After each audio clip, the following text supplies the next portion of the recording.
You're now tuned into Bars and Hoops Radio, where the world of hip-hop and sports live. Yeah. Friday night city talk, this that hardcore. Bars and Hoops Radio, 8 to 10, we on tour. Boom bap soul, feel the bass in your rib cage. Hip hop, sports, entertainment, front page, Queens to the heights, let the real ones tap in. If it move the culture, best believe we tap in.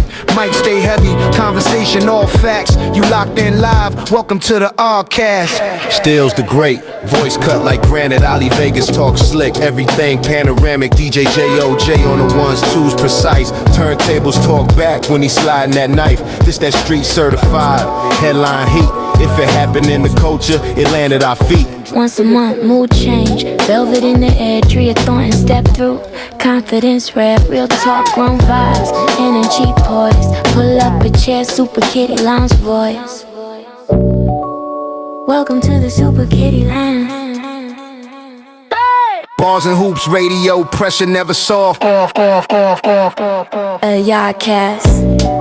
Yeah, grown talk only.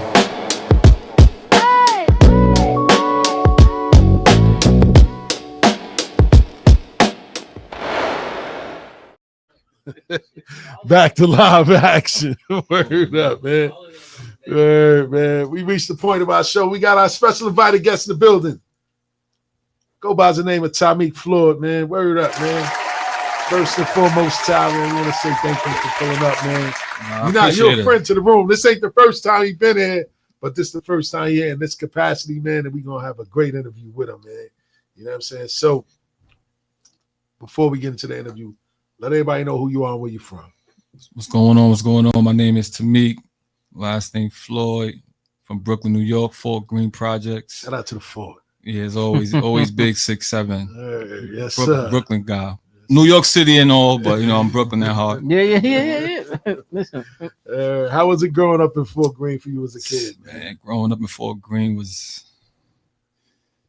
different. Just being exposed to a lot of negativity at a young age and trying to maneuver without my father being around. But, you know, definitely made me who I am today, the good, the bad, and different. You know, so I definitely don't regret the way I grew up. But, you know, it's the hood. We all come from the hood, so we know 100%. the things that we see and the grew trauma right that we around got to the deal corner. with. 100%. Yeah. I was in Farragut. Okay, oh yeah, so you down the way. Yeah, we was right. Okay. I was right there. Shout out to Farragut too. Yeah, most love definitely Farragut. That's a fact. Downtown, man. Yeah, downtown swingers. That's what I'm saying. Like I was like, yo, that the KFC was like the first one to take food stamps over there. Like, It was different. Yeah, that was dope. You know what I mean? Facts. Word, man.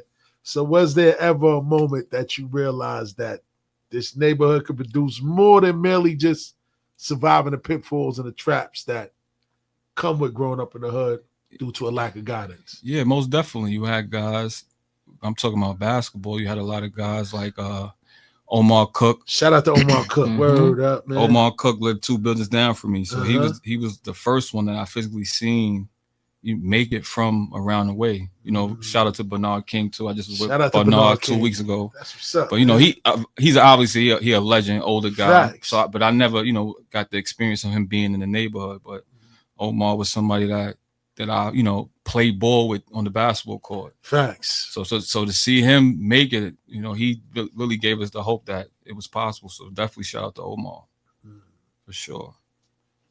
So I'm very familiar with Fort Greene, man. I got roots in the Fort, man. Just like you said, any other hood in New York City, man. You can easily go down the wrong path. How did your environment shape your mindset about power, business, and independence today?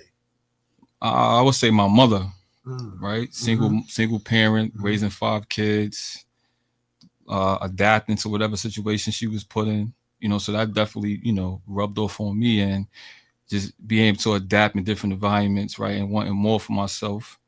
And, you know, basketball is something that, you know, for the most part of my life, kept me out the streets. You know what I'm saying? I had somewhere to go after school, go practice. If it was the Boys and Girls Club or the community center, you know, we had places to go. So that really kept me focused. And then guys like Omar, Brian Brown, guys that's from the neighborhood that went to college and played. B-Rock, you know what I'm saying? Guys like that I see make it, that made it possible for me. No question. So they no definitely, but definitely my mother just being a strong black woman to be able to adapt. Shout out to Mama Love. Yeah. Word, man. What did the Boys and Girls Club represent to you as a kid? Because you did mention that.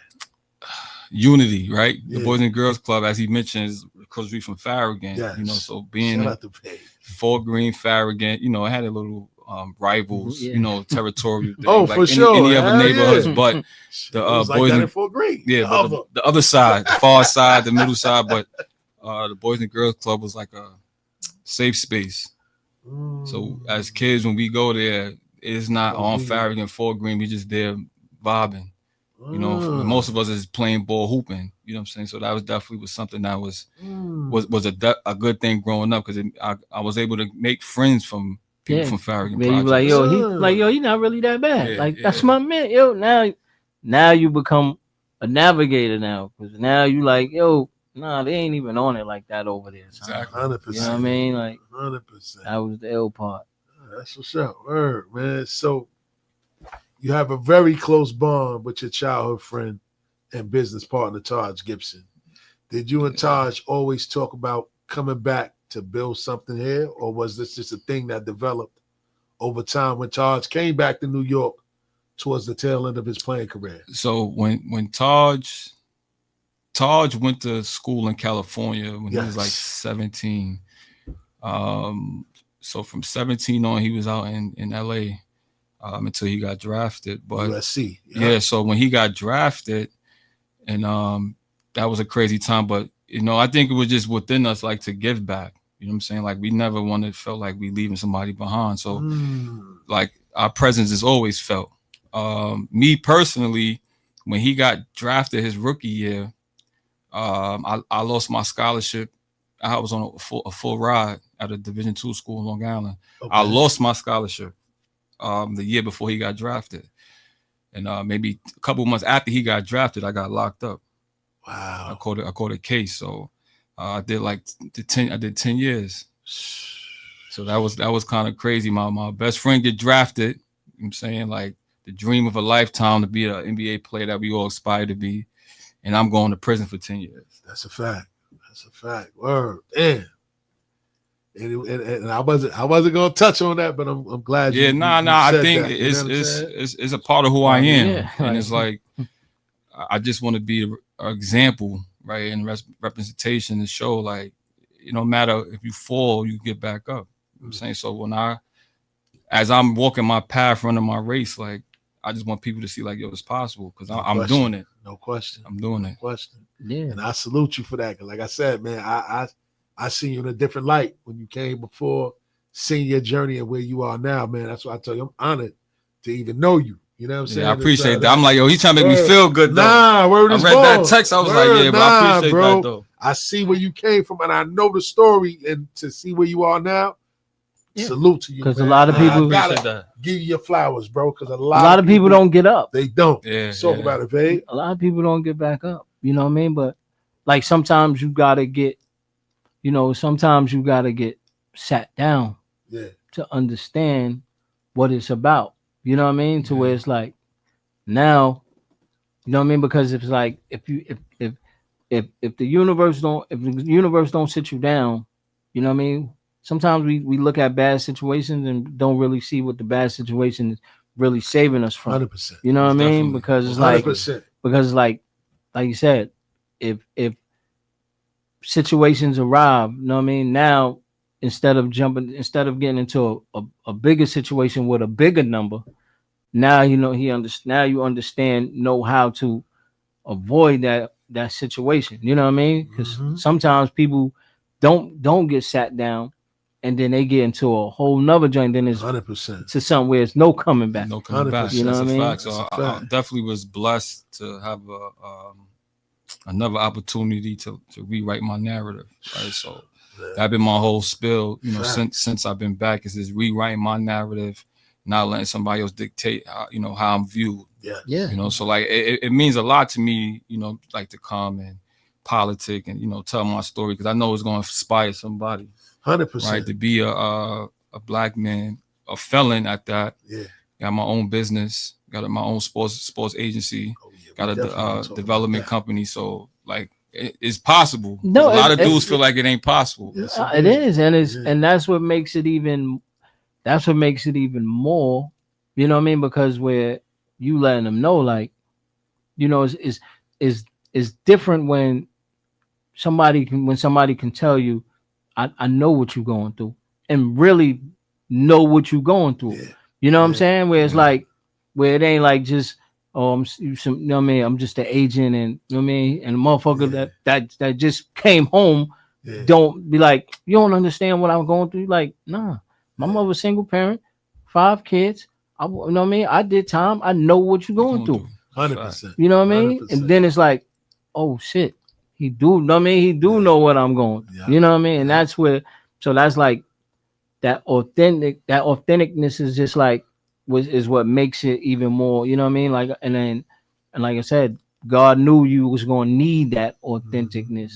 So that's why he's like, you know what? No, I got you. This ain't your story ain't gonna end here. This is actually going. You know what I mean? This is actually gonna give even more base to what I got planned for you in the future. You know what I'm saying? Yeah, that's deep. Word up, man. So what's been harder for you being back doing your thing, Taj doing your thing, y'all doing your thing together, surviving the hood together or surviving success together? Surviving success, because it's just so many people that I have met upon my journey that just wasn't right. And it's like you got to constantly, you meet people, you got to figure out who's who. Yeah. Like when we were struggling, we knew who was who. We knew who was who when we were struggling. You know what I'm saying? So like it's ascending and people that I grew up with, I'm no longer like cool with, no beef. But I just our paths just ain't there no more. Right? And then you meeting people that's opportunists, right? That say one thing and do another. So I think it's harder now, like at this phase of somewhat success, right? That we have acquired, and just like trying to figure that out to keep that going. Yeah.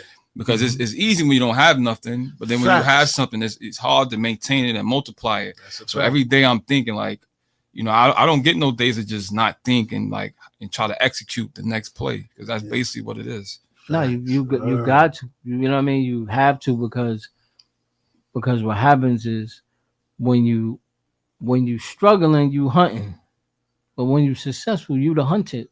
You know what I mean? Like, so you got because now you getting it from like both sides. You got successful people that don't want to see you succeed, and then you got unsuccessful people that don't want to see you succeed. You know what I'm saying? That's what I'm saying. So it's like, and that's how you gotta be. You gotta be like, yo, listen, I can't take you loud motherfuckers to the quiet room. Facts. These people in here, it's a quiet room. They doing business in here. Yeah. You know what I'm saying? Like, so if you ain't here to mind business, then there's no need for me to bring you to this room. Yeah, man. It's just, you know, when you make it to a certain level and people other people's eyes, they just feel like you have it, or you have the means to give back, and that's not necessarily the case, because you still building. That's a fact. People don't want to hear that you still building. If they see something, or they see you in a certain room, they be like, all right, you got I'm still building things. So like guys may feel away, and it's nothing personal, but I can't let you disrupt what I'm doing because of your feelings. Like when it's time for me to come back for you, and I feel like you're a good dude, and I feel like you'll do the right thing if you get a play, then that'll happen. But in the meantime, you got to be tunnel vision. I'm a good dude at heart, but I also I want to succeed. I'm not with trying to please people. Nah, you can't. You gotta, and because you gotta understand, you gotta always. It's just like I always tell. If it's just like anything, it's like yo, baby, we doing this. I'm like, yo, listen. Like I used to tell my baby brother, I'm like, I don't have to. You don't have to tell me you had a good game. You don't have to tell me this, because everybody else gonna tell me. You know what I mean? Like everybody else gonna tell me. So I ain't even gotta hear it from you. So if you gotta tell me, if you're the only person telling me, then you ain't really doing what you need to be doing, because everybody else gonna tell me like, yo, babe, you need to get with such and such. He's, you know what I mean? Like everybody else gonna tell them, then that's gonna make us have to have a conversation. You know what I mean? But some people be like, nah, you supposed to just put me right in position. Like, nah. It don't work like that. It don't work like that. We supposed to move our feet together, and then we meet up in the same places. Facts, yeah. So like when I was kicking it with you, like, I got a lot to talk about. I said, I know you do. So let's talk about 3 Keys Sports Management, man. Yeah, What do the 3 Keys actually stand for? Creation, wealth, and access. These are 3 things: creation, wealth, and access that players, athletes, entertainers should have at their arsenal. Like if you don't have that, then you just really have no direction. What are you in it for? Right? Access is key because that's the thing that we didn't have. So I always got to shout out to Taj because he provided, when he made it to that level, he provided the access. So he opened the doors for me 1,000%. Like 100%. Just be able to be in the room, and that access led to creation. So now I'm creating things, I'm connecting, networking, and then that eventually leads to wealth. Yeah. So that's like the 3 things that I wanted to like mold my business. So like 3 keys, that's what 3 keys is. So, but I think when you pull those together, the big thing is opportunity. That's how I feel like those things leads up. Opportunity is key, right? That's a fact. And just like we was talking in the league, like some people just had the opportunity. That's it. And that's I think any industry, rap too, like right. It's all about where you. It's all about where you at, and it's all about where you at, and what you have to have the mindset of knowing where you want to go, and you got to be able to set things up to where, you know what I mean, like Bert Badell always say, yo, look, he always said like, yo, Ali, look, like people don't when people pay me, you know what I mean, he's like, everybody thinks that all my clients are big millionaires and all that. Like, nah, that's just so that my $5,000 client, you know what I mean, can get to $1 million, because my $1 million clients is going to help my $5,000 client get to $1 million. You know what I mean? Because if I'm able to bring Derek Jeter to an Ali Vegas event, then now the millionaires that want to be around him is going to be at that $5,000 event. You know what I mean? And he was like, that's what people don't understand, that when that access come, you have to take advantage of the access. You know what I mean? And then you just see like how be in these rooms and they regular people. Facts. Right? Like extra. I'm just trying to think of a situation where I was around people of a certain stature and they just regular people. But it's just the access part that you're around it now and you can intertwine. So that's why I like with my agency, I want to give my clients real access. That's gonna open doors on and off the floor. So like that's what that's the things that we pride ourselves in. That industry is obviously is a multi-billion-dollar industry, right? And we are small boutique, so and I never try to compare myself to Clutch or CAA because I'm not. That's not who we are. But I think this day and era with basketball was from that I've experienced, and a lot of prospects is just not running to the big dogs. No, they want to be serviced, right? They want you to they want to be able to get a response 2 a.m. If you got an issue the next day, they want it solved. With these big agencies, they can't properly service. They got 30, 40, 50 clients. So I guess that was going to lead me right into my next question. So what mistake do young athletes make when picking representation, and what do you look for before you decide to represent someone? They chase the name. It's guys in the league, I won't say their names right now. But that was with big time agencies, and they didn't do nothing for them. Facts. No off season. They're not helping you with the off season workouts. They're not helping you with the right financial advisors. Right. They're not negotiating for you, trying to leverage what you have going on. They're not trying to connect you with any brands. So you just a sitting duck. And if you don't have a strong support system, that's why a lot of these young guys get lost. They got the potential, but they don't have the infrastructure around them. So it's like an agency, if you a CAA and they got Jalen Brunson and you a rookie, who call they gonna pick up first? Facts. Yes, that's what, exactly. And there's no knock to them, but that's just how it goes. So like a lot of families, they chase the name and the prestige, which I understand, but you got to go who gonna service your kids the right way. Like who's gonna make the extra call? That's what it really boils down. Because at this level, everybody knows somebody. Facts. So it's like who gonna make that extra call? We're gonna make the extra call because we care, because I know how it feels to be you. And that's what people. That's what the biggest thing what people don't understand. It's like you gotta have, if your support system ain't right, then you ain't, you know what I mean? Like you said, if you ain't, and I always explain it to people, I'll be like, yo, look, man, when you play Mario Brothers, when he shrink, you know what I mean? You can't do big people shit.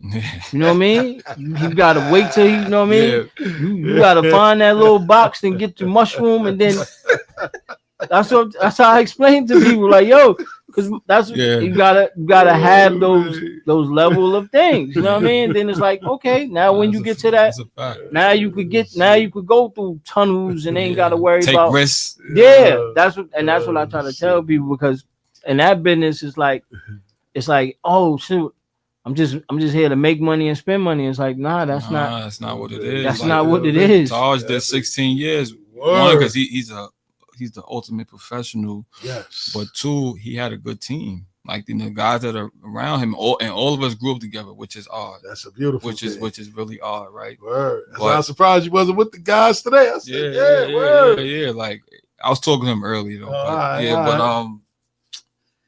So it's important, because I just see, like, when I came home, I was real observant. Yeah. Because now, because when I came home, that was his first year on the Knicks. So God was just like, yeah, I'm giving you an alley-oop. Don't mess it up. Because I'm like, how you signed with the Knicks in the off season? In the off season, I came home that December. So I was like, nah, this is crazy. Yeah. So I'm going to all the Knicks games. I ain't miss a home game. That season, I ain't miss a home game. Well, when I came, I ain't missed no home games. But I'm in the rooms and I'm just watching, like, the other players, they entourage, they not networking. They don't never do it. So they just they whole thing is they in the garden, they run around, they looking for women. That's all right, it. cool, I get it, because I was there too at a small point of when Taj first started. But I'm like, y'all not really seeing the value of being in the room. Y'all not connecting with, like, Allen Houston. These guys that's former players, that's executives that you could easily walk up to, right? And they'll give you their ear. 100%. But they wasn't doing that. And they don't understand, like, this career, it goes by in the blink of an eye. I seen that firsthand. I definitely seen that firsthand. So then you got your best friend on your right, him and your cousin, whatever, your little brother was in the NBA. And then when their career is over, you got nothing to show for. You got no relationships. You blew it. Word. You shouldn't have even been there. That's the case. That's what I'm saying. Like, there for all the glamour and glitz. And I always tell you, I'm like, yo, bro, the women should be the last thing on the menu when you in a room of wealth. You know what I'm saying? Like, I always tell you, like, but you used to be like, yo, that's what I tell you. Phil Jackson used to be like, there go Veg. Yo, Ali, there go the light. He used to call me the light. He'd be like, there go the light. And it just traveled. So when I would go to a Knicks game, he'd be like, bring him. You know what I mean? Like, even with Dr. Buss, like, he was just so smooth. Like, yo, like, hey, what you want to do? No, what you really want to get accomplished? Like, that's all right, cool. Come to the office and let's talk. You know what I mean? Because when you in that room of success, you know what I mean? Like you said, they regular people. They regular people, and it's like they want to gravitate to you because they can't. You coming from where they want to go so bad. They can't. Yeah, they can't. That's a fact. So they like, yo, and it's just like, you'll be trading stories. That's a fact. You telling them where they can't go back to, and they telling you things that's gonna help you get to where you want to go. And that's the thing. People just don't listen when they trade conversations. People trade conversations with each other, and it's like, yeah, son, yeah, we was in the hood yesterday, and you talking to the same person that's telling you the same stories just from a different block, instead of talking to somebody that's like, yeah, oh, that's so curious about your story, and like, oh, well, yeah, I remember I drove through there one time. You know what I mean? And then they like, but you know what you should do, being that you are around this, what you should do is this, and they start giving you secrets, the secret of success, and then you just like, you know what, you right. You know what I'm saying? So. Yeah, you can't just, you know what I mean? Like when I see people not networking, and it don't take nothing but a hello. But it is a skill. Yeah, it definitely Some people are socially awkward, but I think it is a skill to like be able to like maintain relationships like that's what I was good at. I came home, Taj was like, I got a appearance with the Knicks. I'm there. Train, I'm there. I'm there. Yeah. I understand. And it's just, I'm doing what he can't do. He's not gonna be talking to these guys. 100%. No. No, I just talk to my guy. And but like really building real relationships, like several years I got relationships with these people. Right. Facts. And it's like, and they now I'm no longer Taj's guy. I'm Tameek. Yep. Facts. So walk us through the 2040 Nassau. Why was this project personal to you? So 2040 Nassau is the Boys and Girls Club that I mentioned earlier. It was, the space that me, Taj, and a whole bunch of other kids from Fort Greene, Farragut grew up in, going to as kids. And 2023, I believe, they had like a sexual lawsuit. They lost a case, the organization, Boys and Girls Club organization. Whoa. So they lost, and they had to create a fund, I guess, for the victims of the sexual assault case. Whoa. So, they had to sell off some of the assets. That was one of the assets that they sold off.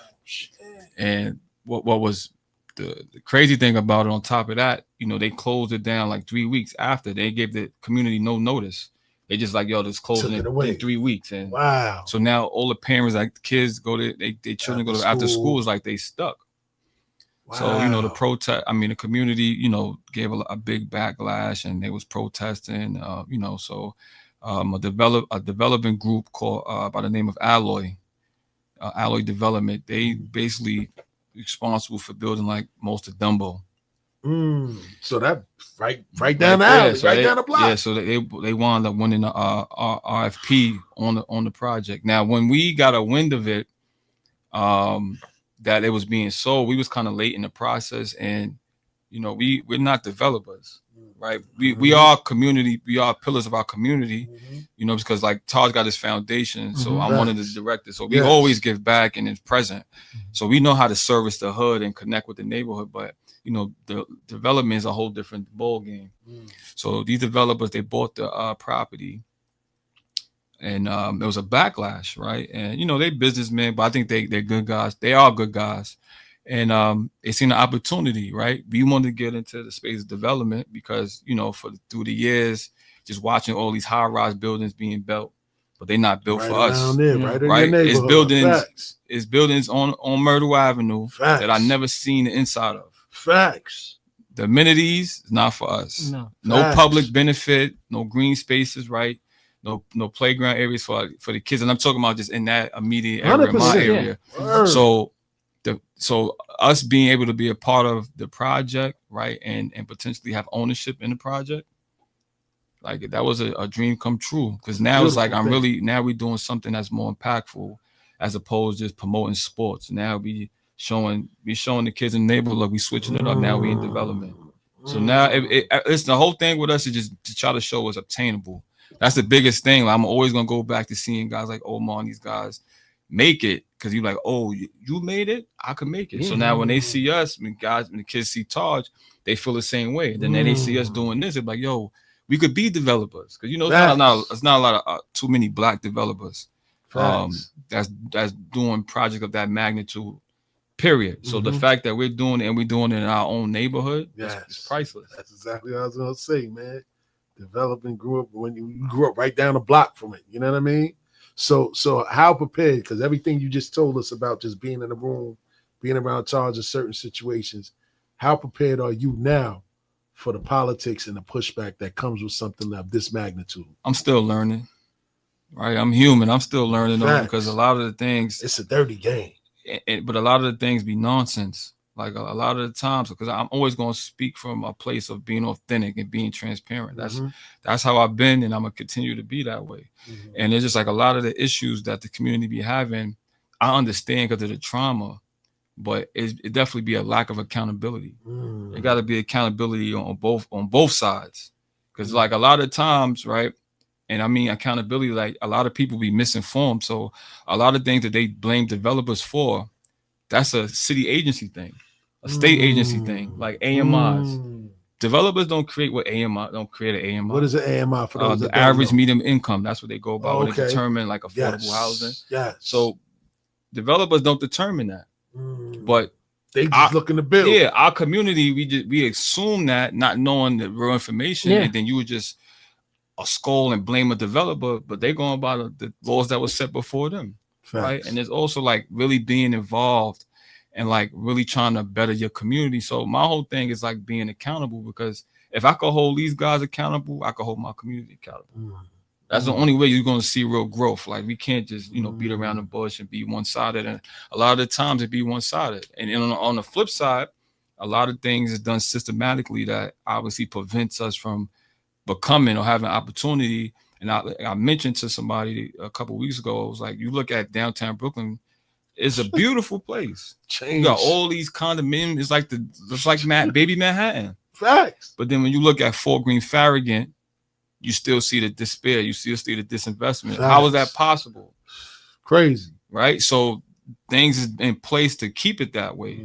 So, hopefully us being in the position that we are and using Taj platform, you could bring some change to that. And then obviously take that model that we're doing and like go to other neighborhoods with that. Which is crazy because that area is like you got just with Hospital Range alone, you know what I mean? With Cumberland, Woodhull, like just with Hospital Ranges, it should be, you know what I mean? Like it should be great but it should be great for development, because just with that alone, where it's like, yo, look, come here, this is, you know what I mean? And not too far from, like, you know what I mean? It's not too far from highway. Like everything is over there, right there to make, you know what I mean? To make it what it needs to be. And it's like, they like, nah, we just gonna go, you know what I mean? We're gonna go all the way. We're gonna go downtown, you know what I mean? Where it's no highway, no, you know what I mean? Like where you can't just, where you're gonna be stuck in traffic, you know what I mean? We're gonna be, and it's like, you just don't get it, because you're like, nah, like this would be a better place to build. You know what I'm saying? And they just don't, you know what I mean? Because of the traffic, where it's like, nah, we ain't gonna build. We gonna just keep this stop one store right there. Facts. You know what I mean? Y'all just run across there. That's what this is. That's what this is developed for y'all to run outside, run across the street to the bodega, the supermarket right there, and then that's it. Like, so like people, that's what I'm saying. Like you said, you gotta like hold people accountable. Like, yo, we bigger than just having a supermarket across the street. You know what I mean? Like where it's like, but the power is in the numbers. If y'all looking at me thinking I'm siding with the developers, what I'm trying to tell you, they ain't got nothing to do with that. They just see, you know what I mean? It's a business. They just see something we could build there. Let's do it. It's like if you buy a car, right? And how could I tell you what to do with your car? You bought the car. You're not gonna let somebody tell you what to do with the car. But if somebody's willing to have your input and help you influence what's going on in your neighborhood, if you asking logical things and not being irrational with the things you're saying, then that's real conversation and that's real growth. And that's really a new precedent, because it's a condominium, a condo that was built on NYCHA property, and there was no backlash.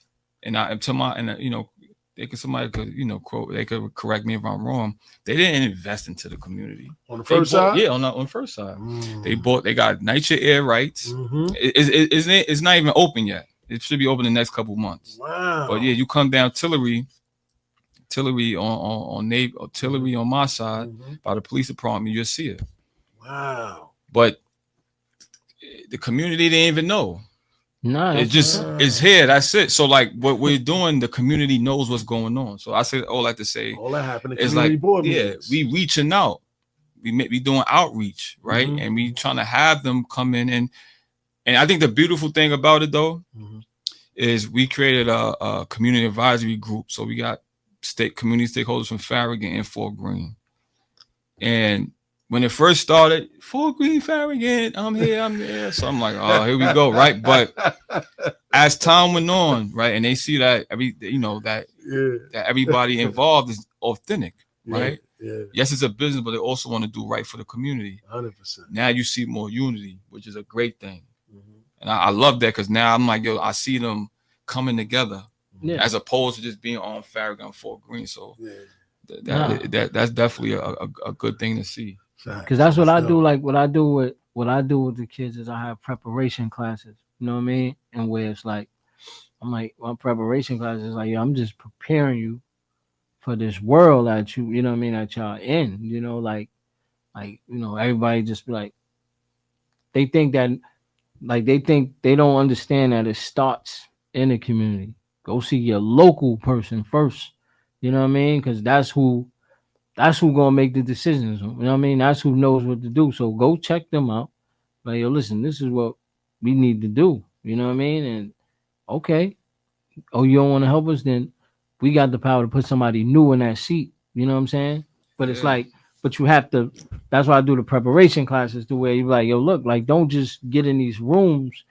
Don't get in these rooms and just act oblivious or act ignorant. You know what I mean? Like, because that is just like anything. Motherfucker have all the questions in the world, and then get to the doctor office and won't ask the doctor nothing. Mm-hmm. Same thing. Motherfucker have all the questions and shit in the world, and then get in a room full of developers and everything and won't ask nothing. You know what I mean? And won't and part of it is crazy because a person won't even come to you and ask you a question just because they don't want you to feel like you know more than them. Yeah, it's crazy. When they know you know more than them, but they still won't even be like, you ain't gonna never win like that. You're not. That's That's what I'm saying. Motherfucker won't even ask you a question just because they don't want you to know that they know less than you. And that's that, you know what I mean? That hurts us so much. Accountability. All right, so let's switch gears a little bit, man. And it's funny, last week I had Smitty on the show, man, and he mentioned something about private jets and all that. Dudes just get on jets and they just taking pictures and all that. But you actually flew on a jet, man, and you went to Chicago, man, for a very special moment, man. You was there for Derrick Rose and his jersey retirement on the floor, not in the crowd, but on the floor, man. What did that feel like being in Chicago for Derrick Rose's jersey retirement, man? I'm not ashamed to say this though. He was Derrick. I ain't gonna lie, because I used to hoop. I was good. That's a fact. I was good. You know, I wasn't NBA, but I was good. I was definitely overseas if I had my mishap. But he was the first person I became a fan of. Going to Chicago to watch Derrick Rose play was different. He was different. Like, to see him play up close, he was electric, high flying.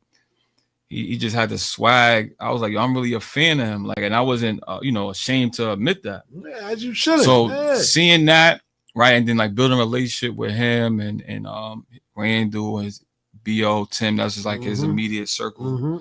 Like going to their crib. The first time I've been to their crib, because he had a house for he lived with all his friends, with his best friends, his 4 of them, right? 5 of them. And when they used to go on the road, I used to go over there. When the team went on the road, I used to go over there and watch the game, man. They was the first dudes I seen with a butler. I said, niggas got a butler? They had a butler, a chef. I was like, what? Yeah, he made the best croissants I ever had. I was like, yo. I said, yo, y'all doing it big over here. Y'all got butlers and chefs. But like just like building a real relationship with them. But then after that, I went and did my time. But when I came back, it was like I seen like they really like, yo, we missed you, bro, because it was genuine. Yeah. I love Chicago. Reminds me of New York. Yeah. So like building a real relationship with those guys, and like they never act funny towards us. Facts. So like when we in Chicago, they like, whatever y'all need, we got y'all. Like it was never no weird actors, so they always was solid dudes. Yeah. So me coming back out there, seeing them dudes is like reminiscing on going out and just mobbing and having fun. It was dope. And to see Derrick going to Raptors was amazing. Like it was amazing, man. And like seeing, I connected with Ben Gordon. Shout out to Ben Gordon, man. I'm glad he got some help, man. He looked good. He looked good. He was out there chilling. Just me giving him his flowers because Ben Gordon was different. Yeah, no way different. Different. Ben Gordon was different. So I was like, listen, bro, I got to give you your flowers. I'm like, you was different. And he's like, yeah, I know y'all was from New York because I could tell we always stand out. I'm like, yeah, you know that, bro. But like, just seeing Derrick though, man, and being praised and how Chicago really love him. Yeah. It was great to see because we all know what he's been through. Yeah. Facts.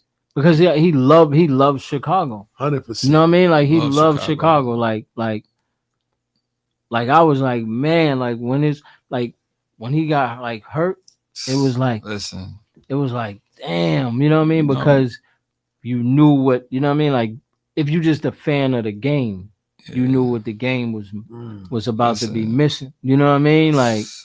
Like he was like, that's what I'm saying. Like how like when a person look at Russell Westbrook, it's like same thing, just had the skill set that you wish Russ had. Derrick Rose was different, like he just was like, you know what I mean? Because he just had that. Listen, you know how many fights I almost got into up north over them. I'm not over him and Westbrook. Chicago. Oh, wow. They was spanking the Knicks and all like. I never forget. I was in the day room. I was in the day room, man. That's when the Bulls versus the Heat, and Taj dunked on D Wade. Man, I almost started a riot. When he caught that dunk, that N1 dunk on D Wade, I was like, oh, but that was my boy introduction to the league. But you know, Derrick and them, like Derrick was a great teammate to Taj. Like 100%. They brothers. Him and Joe King. They all brothers, and like to see all them back, and they really fuck with each other. You know what I'm saying? Like that's odd. Yeah. Everybody be on their own time. They really genuinely love each other, right? As opposed to the older Bulls like Jordan and Pippen and them and Randy Brown. They're not really, cool. So like right now, the face of the Bulls is that era. Is that era, that team, right? Yeah, because that's that's why them having, that's what I'm saying. Like that's why them having, what's the name, was like them having that coach was very pivotal. You know what I mean? Like I know people like to blame him, but it's like to have that coach is very pivotal because, like, to me, that's how they was. They was like how they was like what they was like, picture if that Clipper team had coaching, like with L, D Miles, Chris Ritt, like Quentin Richardson, like if they had coaching, somebody that was to really tell them and stay on top of them, so that way they could. That's why I love that Chicago team, because that shit reminded me of that Clipper team where it was just some young niggas that's just like, yo, we here, we all young, and we get into it. It ain't no, you know what I mean? Ain't nobody looking down on nobody. We just out here balling and having fun. Tibbs is Tibbs, man. What's his saying? Leave no teammate behind. So Tibbs was there. You know, Tibbs was crazy. Shout out to Tibbs. He watching the game, breaking. I'm like, Tibbs, we out here to celebrate Derrick. He out here watching the defensive schemes, and you know, he in coach mode. Tibbs is funny though. Tibbs went to the after party too. Oh, word? Tibbs was outside. Tibbs was outside for sure. I hated to see him go in New York, man. Man. But that's the business, man. You know what I'm saying? He got paid though. Yeah, he definitely. They paid him. They paid him handsomely to leave, so he can't be 100% mad. Dolan cut that big check. He got about $30 million in walk. Listen, that's why I said when people talk about your owner, I'll be like, man, Dolan is that he spend that money. He spend that money, and we got one of the blackest front offices in the league for years. Yeah. Worldwide West. Facts. He spend that. West is this crazy. is going back to even Steve Mills and Allen Houston. Yeah, he spend that money. Come on, man. Worldwide West. So shout out to Dolan, man. But let's jump back on track, right? So we're gonna switch gears again, man. Artist management, man. Crossing the industry. So you manage artists too. Now, that's how I initially met you. You know what I'm saying? You had an artist. You had HD. Oh my God. What happened to HD? I wasn't even gonna say his name. But... Okay. All right. So then, damn, I should have never said it. But anyway, what's the difference between managing an athlete and managing an artist? For me, I love basketball. I don't love music. So for me, I tolerate more of the headaches when it comes to basketball, because that's generally what I love. You love, yeah. As opposed to music, I didn't love music. It was just me coming home trying to figure it out, just finding my way.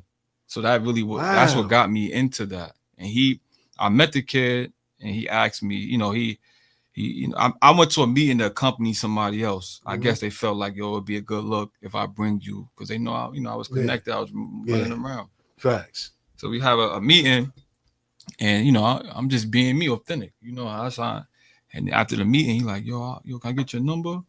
So we kicking it top, and then so he's like, yo, I want you to be my manager. So mind you, I never was on my mind. Yeah. So I said, you know what?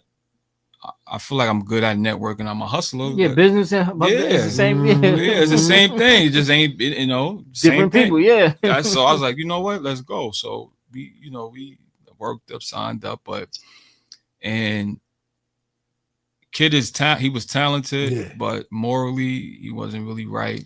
Wow. He had some things with him. He had some things that he didn't, fully explain. Yeah. So, and we moving, you know what I'm saying? Like for the people that don't know, like he's not saying to be proud of that, but he sound like Jay-Z. Yes. But he was nice though. I'm not. He was. He was nice. He was nice, but he didn't have no personality. And it's not like me trying to bash him. It's just me being real because what I seen with artists is they very selfish, and a lot of them forget the people that helped them along the way, right? And I had to tell him, like, homie, I'm the machine, you not.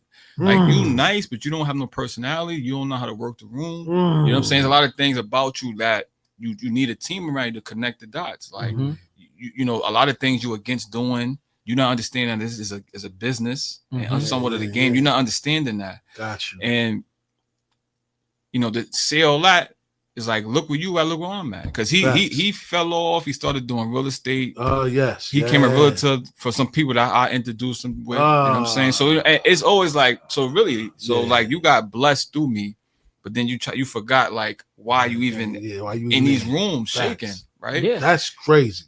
And so his shit wasn't right. You know what I'm saying? Like he signs publishing to some dude. I remember that when he was like 17 with his dad. Yes. And then he said, I guess when he became 18, he signed again. Yeah. And he didn't really reveal that. So we moving, shaking, and we got him a distro deal with Barrett Street. So they was like under the Def Jam umbrella. Oh, gotcha. It was like a new little distribution company that came out. So they was like, yo, we give y'all a little situation. All right, cool. So, we do our thing, take a picture of him signing a contract, right? Put it on social media, go viral.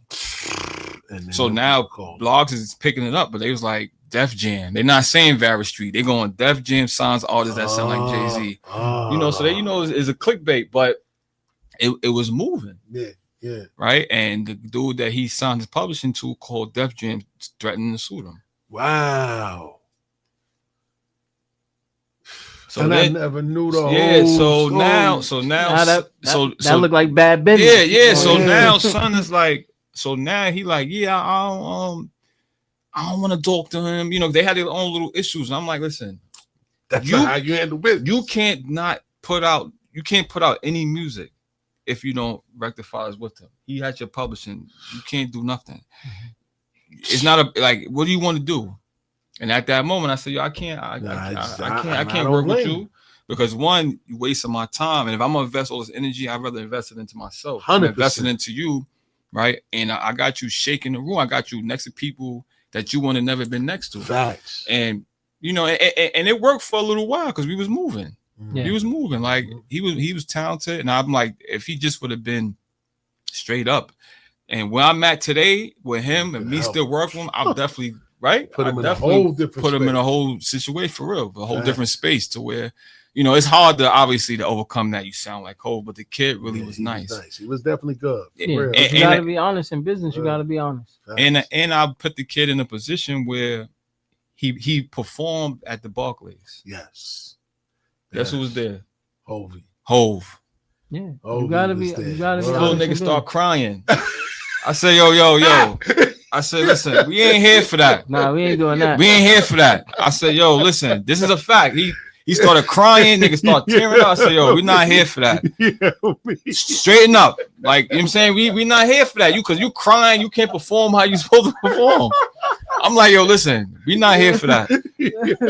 So he wound up getting it together. The nigga was teary. I said, listen, we not here for that, bro. You gotta perform. Because we didn't know Jay-Z was gonna be there. It was like a week where it was like 2 Jay-Z sightings at the Nets game.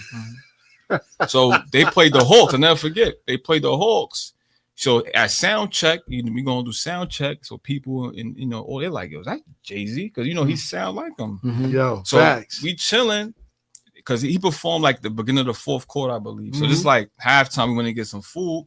So my connect that was working at the Barclays, he like, Jay-Z's here. So I said, yo. You know he did that on purpose too. Yeah. I said, yo, Hove here. Little nigga start tearing up. I said, Yeah. bro, we not here for that, bro. He did that on purpose. Because I'm pretty sure he knew the whole layout of what was going on, was performing. He probably knew about something, probably was watching him. And said, let me pull up on purpose. Somebody, because he a clown, but somebody was not Hove, but somebody that I was talking to, and I yeah, I don't say this name. Yeah, you ain't gotta do that. We ain't doing that. He was like, you think he don't know? He knows. Facts. He was like, I think it's a thing where somebody just sit and watch and see, and if you become something, then maybe they attach themselves with it. Of course. But they just sit and watch. But for me, it was impossible for him not to know. This little kid, he went viral. Facts. This before me dealing with him, he went viral. Facts. But the whole, he was like mimicking him, and he was in Red Hook Projects, and the song was fire though. And I was, the kid, he was talented, kid. When he came here and just talking to him and finding out his background, like his family history, he seemed like a good kid, and he had some stuff with him. He wasn't just trying to sound like him. You know what I mean? Yeah. He had a lot of shit with him. Like the people don't know him, they think that he was like trying to. In my opinion, I was around him, and I would have told him like, yes, he looked up to him, like a lot of artists, right? But he looked up to him 100%, right? But he just was. I guess he studied him so. It's like Kobe and Mike. Facts. Kobe, so after a while, shed no tears. Yeah, Kobe trying to kill him, right? He crying. I'm like, bro, but that was funny. But but he mimicked him in some ways. But the kid was just he was nice. Nah, damn. But the business wasn't right, and if it ain't good business, it ain't good business. Ain't no business. Yeah, because you handling because you got other business you handling. 100%. And you can't have that, you know what I mean? You can't have that like, oh, what? Nah, they do bad business. And we got a deal on the table and saying you don't even want that even. Yeah, I don't want that stigma. I don't want that. You know you should. Yeah, so I pivot, and then he went where he went. You never heard from him again. That's a fact. That's a fact. I ain't after that. And this is 01. God damn. 21. You never heard from him again. After that. I'm still running around. So, but teach his own. That's a fact. So off of that experience, man. Off of that experience, why do so many talented creatives fail because of structure? Accountability. Accountability is the word for today, man. Because they don't want to take accountability. They never see where they go wrong, and you have to see. You're not always right.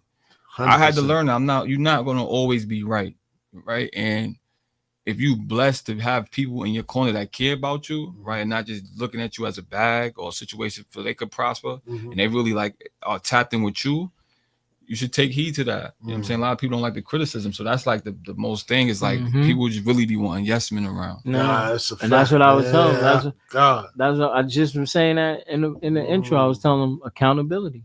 100%. You know what I mean? You gotta have your person that, like, you know what I mean? Like Clark Kent, like I said, Clark Kent used to always rest in peace, hold big accountable. Like, yo,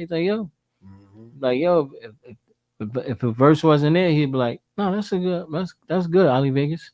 But if he called me by my full name, I know it. I'm like, all right, I'm gonna do it over. Because he like, yo, like, you're not understanding, like, and I'm like, that's what I'm saying. I'm like 14, but he like, yo, Vegas, you're not understanding, like you're not just a regular.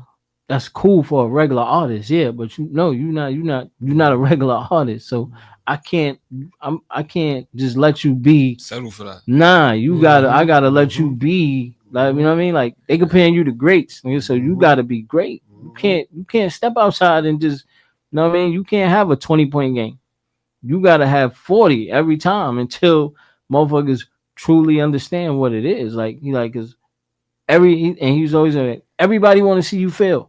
You know what I mean? Because it's less competition for them. So everybody want to see you fail. So you can't fail. He like, and I'm not gonna let you fail on my watch. That's deep. I mean, as somebody who cared about you, 100%. Because a lot of the times is artists, and it doesn't matter if it's sports, entertainment, it'd be money grabs for a lot of people. They see somebody that got talent as a money grab, so they're not gonna really tell you what you really, really need to hear. Like, I was just telling this kid today what he needed to hear. I'm like, yo, you gotta help me help you. right? This kid I'm working with, he's in junior college. Mm-hmm. You know, so I'm trying to get him an NIL deal, but I'm like, yo, you gotta help See me that. help you. Yeah. Mm-hmm. Like, if you're not producing, I can't help you. Yeah. You know what I'm saying? 100%. Like, and it is, yeah, you don't want to be, I don't never want to kill nobody's confidence, but I got to be real with you. You know what I'm saying? And if I'm gonna be real with you regardless. But if I care about you, I'm gonna go the extra mile. And anybody I work with, I care about them. To me, it's like people say business ain't personal. It is personal. It is. You gotta People saying make it it's not personal. it's personal. Yeah, of course. If you sign a contract and y'all we're here Facts. working together, it's personal. Yeah. It's impossible for it not to be personal. Facts. Right? So I care, but you gotta help me help you, right? And a lot of people, entertainers, athletes, some of them don't want to hear that. So that answers your question. That's why a lot of them don't prosper because they don't want they don't like them tough conversations. Yeah, and they don't really like. Yeah, and they don't like. And they always like. That's what I'm saying. Like, I think what happened was when the word, like that word, hating became so, like when that shit became so embedded in the culture. That's what everything was hating. You know what I mean? Like, I'll never forget. We was coming out of LAX. We was coming out of Club LAX, and Drew Gooden. So Drew, he just got the contract. You know what I mean? And he pulled up. He bought the Phantom. You know what I'm saying?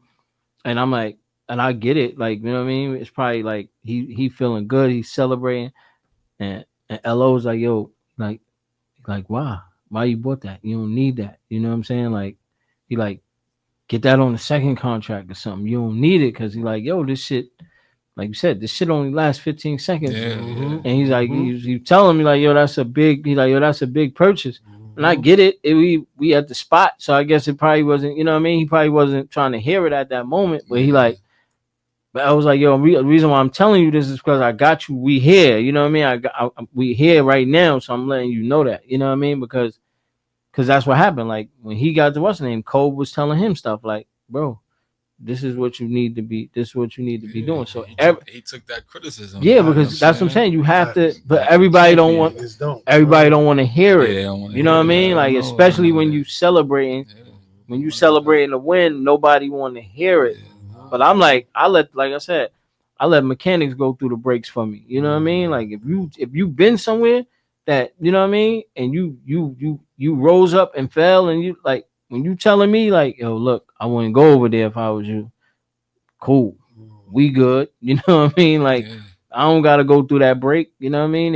Especially if you giving me like guidance, and I'm seeing people fall with the stuff that you telling me not to do.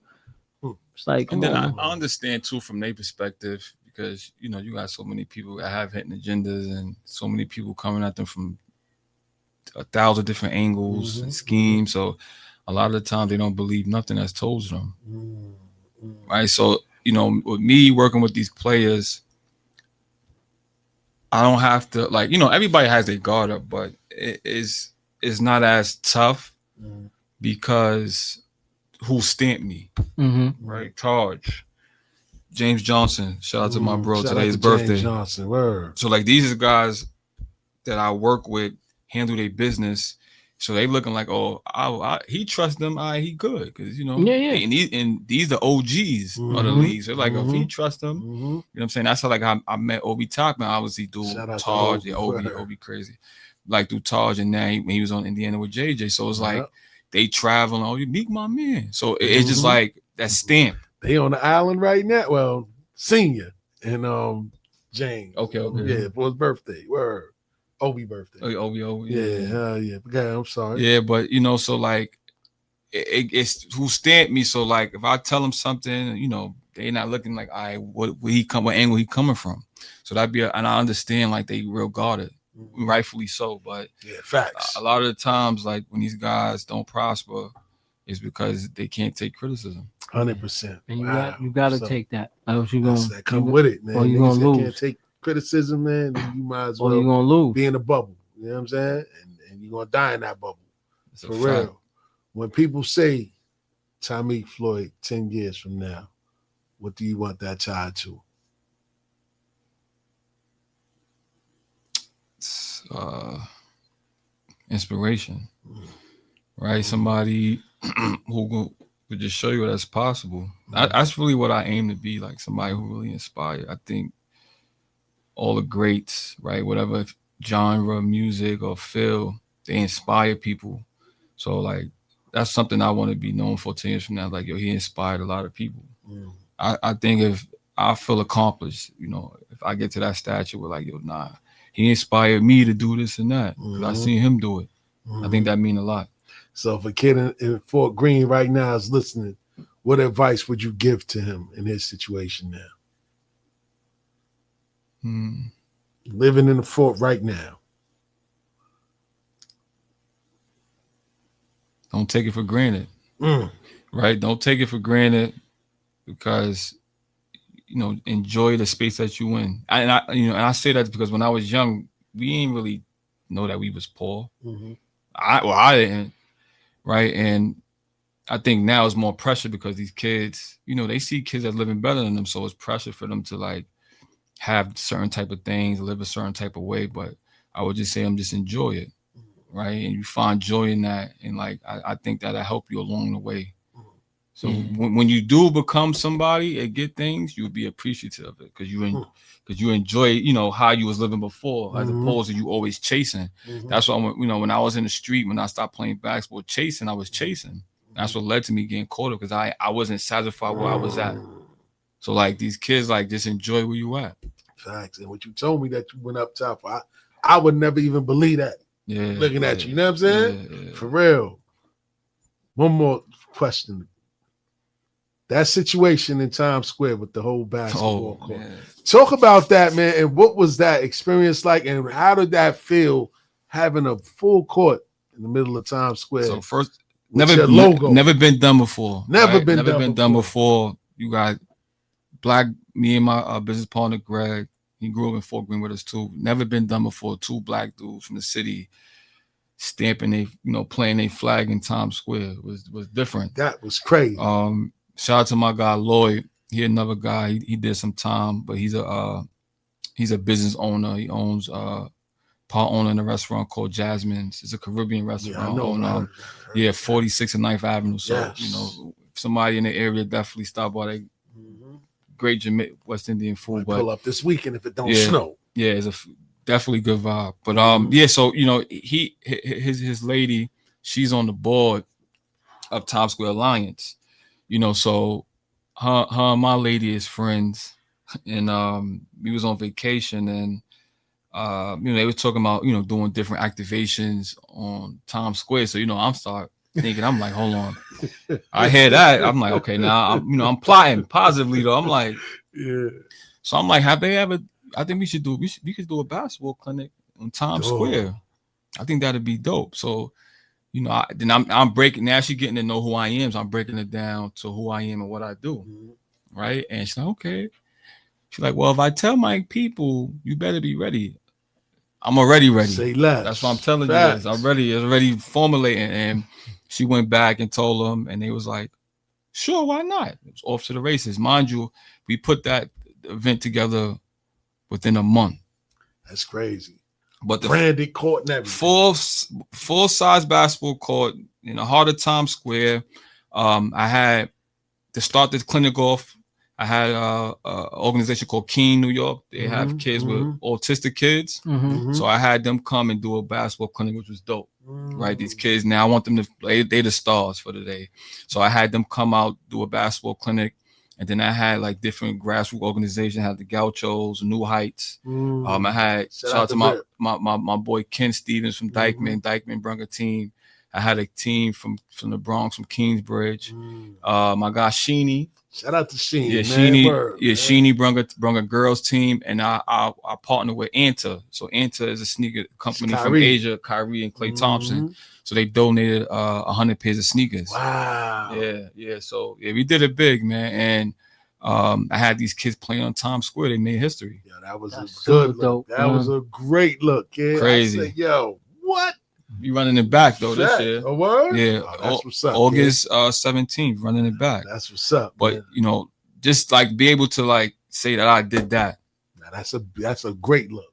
You know what I'm saying? And it was crazy because the kids they was so excited. They playing in Times Square. Times Square, dog. Word. Crazy, different. Yeah. Said, You know, and this like boy moving and I'm humble because I don't really be bragging and doing people all won't that. even You know. That's and what it's I'm cool because saying. when you find out, I think it hits harder when you find out later. Like, what? Mm-hmm. Yeah, what you did? Facts. You know what I'm saying? So like, you know, but I think this year we gonna amp it up like with promo and like getting like cameras out there because last year it was crazy. I'm blessed, man. I came out. Yeah, pull up. Nah, We definitely. got courtside seats. We got courtside seats man, too. Listen, man, Yeah, I'll be there. Word up, man. My championship game 2 weeks after that anyway. Okay. I got time for real. Word, man. So what's the real key to opening doors? We gonna end it on that one. Being humble, authentic, transparent, and vulnerable. What's up, man? My guy Meek, man. Again. Appreciate you, man. Woo! Word. He said I got a lot to talk about. Still, we gonna talk. Word, man. Yes, indeed, man. And before we go, tell everybody where they can go to support you and support your movement. Yeah. So if you want to support, you want updates of what we got going on in the community or for my sports agency. My sports agency is www.3THREE keys K3ys.com. Or if you want to follow me on social media, is Meek Floyd, Meek MEEK_ Floyd FLYD. You heard? Big 6'7". Let's go, Fort man. Greene. Word, man. So on that note, we're gonna take it to a quick music break and we come back, man. We out of here. You know what I mean? Don't forget the number to call in is 516-206-0711. Bars and Hoops Radio. Check in with us.